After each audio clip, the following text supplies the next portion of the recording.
Hello and welcome to Quick Charge. I'm Mikey G, and it's Tuesday, November 14th. Tesla has warned investors that it is currently in between growth waves, potentially affecting its guided growth rate of 50%. Tesla went from a poorly funded EV startup to the most valuable automaker in the world, telling investors that they plan to grow at that rate of roughly 50% per year.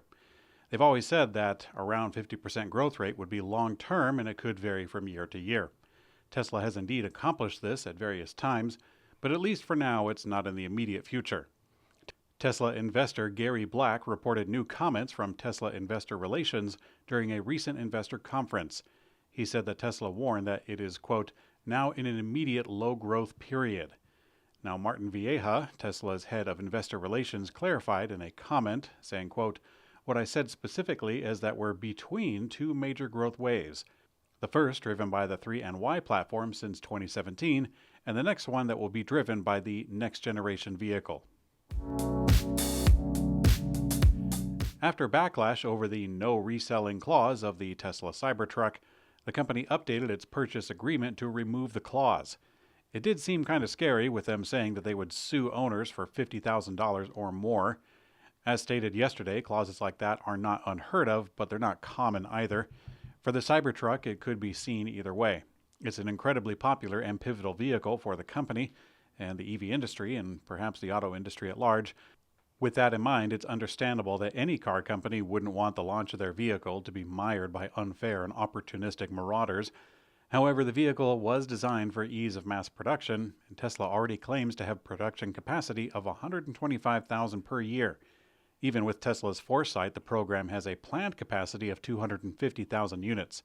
In this light, the no resale clause does seem a little overprotective.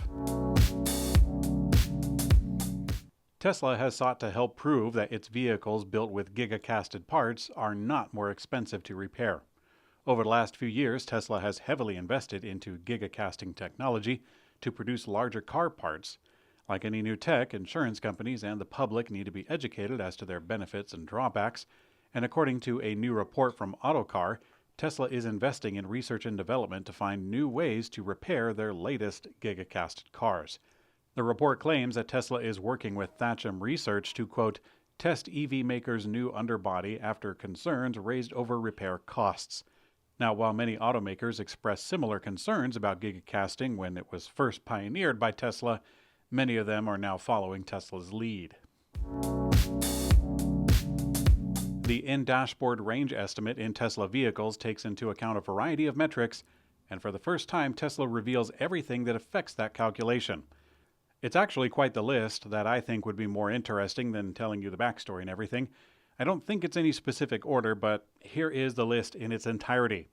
Wind speed and direction, elevation or grade, traffic speed, average acceleration and deceleration, ambient temperature, humidity and pressure, solar load and cloud cover, initial battery percentage, initial battery temperature, gross combined vehicle weight, rolling resistance, aerodynamic drag coefficient, HVAC consumption, vehicle-specific energy consumption, like a bike rack or something else, and battery preconditioning. Today's episode is sponsored by VMAX Mobility Incorporated, one of Europe's leading e-scooter brands. The brand was founded in 2015 and is headquartered in Switzerland. After 8 years of growth in Europe, VMAX e-scooters are now available in North America. VMAX UL certified e-scooters offer exceptional performance and reliability with a motor, battery, controller, and frame that are all built to last for years. The brand's high-quality components are all made in VMAX's ISO certified facility for maximum control over safety and design. On the company's latest models, you'll find integrated turn signals, ultra-bright front lights, responsive brake lights, tubeless tires with superior tire tread, an anti-slip deck, and built-in suspension. You'll also find a powerful motor, high torque, instant responsiveness, advanced electronics, and regenerative braking for unmatched performance.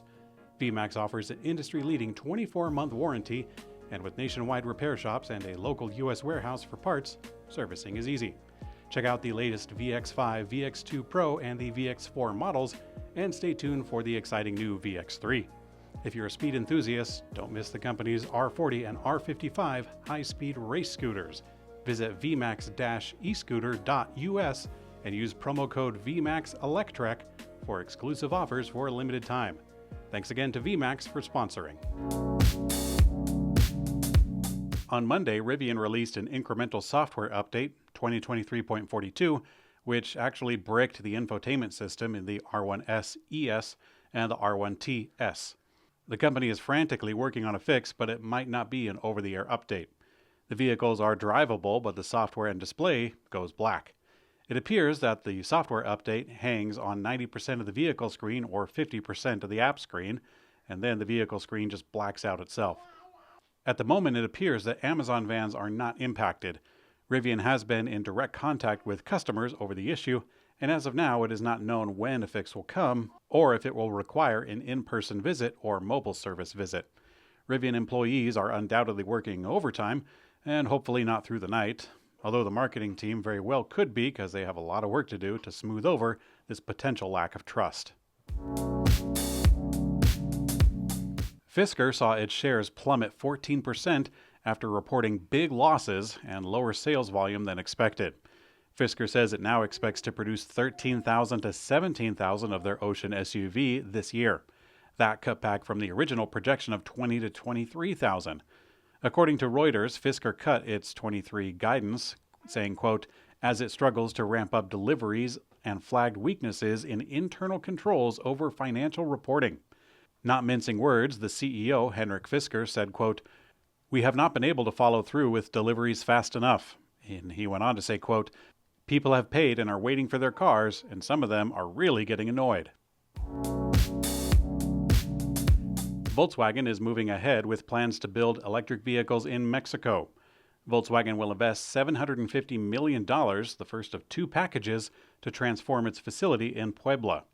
The Volkswagen plant in Puebla is the largest auto factory in Mexico and one of the biggest within the network. Volkswagen's Mexico president says that the new model to be produced at the plant will be introduced in the next 12 to 15 months, these to serve the entire North American markets. For a company that is cutting production in Europe, the move could be seen as optimistic. The news comes after Tesla confirmed that they were pumping the brakes on their Gigafactory Mexico project, this amid worries of the global economy. Hyundai's luxury brand Genesis is launching a new super large electric SUV that'll be built at their new plant in Ulsan, South Korea. The new electric SUV will be part of Hyundai's next generation lineup, featuring new dedicated EV platforms and batteries. The upcoming Genesis GV90 will ride on Hyundai's new EM platform, which is designed for EVs across all segments, and they say that it'll improve driving range by 50%. Now, in an older and perhaps related story, a report from South Korea's ET News claimed that Hyundai was finishing the development of a huge 113.2 kilowatt-hour battery. It's quite possible that this will underpin the new SUV. Hyundai plans to reveal the first official images of their flagship by the end of 2025, so it's a little ways out. The launch in Europe will be in April of 2026 and North America in June of 2026. In today's community comment found on YouTube, Radical Rick 9587 says that he doesn't like the sound in the middle of each news story.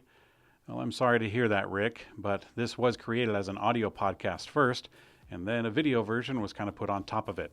So this goes out to Spotify and iTunes and a number of other audio formats, and this is kind of the blend between the two, something that was still digestible for an audio listener and something that was mildly watchable for those of you on YouTube. Which, by the way, thanks for watching. I'm Mikey G, and I hope you have a great day.